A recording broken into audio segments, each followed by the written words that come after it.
তৌহিদ আফ্রিদির অন্যতম সহযোগী তাহারিমা চৌধুরী প্রীতি তিনি কিন্তু এখন দিব্যি ঘুরে বেড়াচ্ছেন এবং তৌহিদ আফ্রিদির অন্যতম এই সহযোগী তিনি কিন্তু শেখ হাসিনার হয়ে জুলাই আন্দোলনের বিপক্ষে ভিডিও বানালেই পেতেন লাখ লাখ টাকা।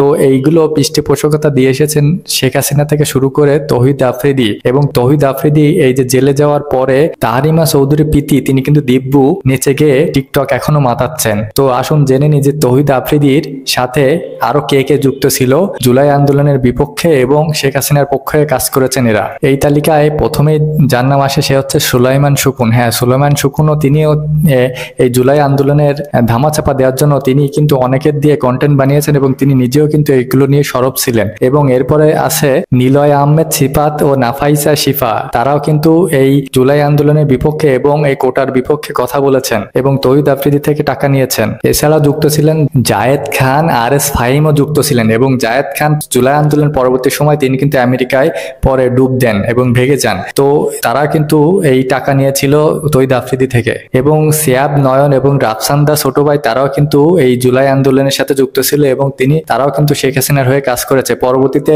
তারা বিভিন্ন পোস্ট মুছে দিয়েছে জুলাই আন্দোলনের পরে, কিন্তু তারা কিন্তু ঠিকই ছিল ওই সময় শেখ হাসিনার পক্ষে। এবং আরেকজন ছিল ফুডাপ্পিও কিন্তু এই পক্ষ ছিল এবং তিনিও কিন্তু কাজ করেছেন শেখ হাসিনার হয়ে। ভিডিওটি কেমন লাগলো? ভালো লাগলে পাশে থাকবেন এবং সবাইকে ধন্যবাদ।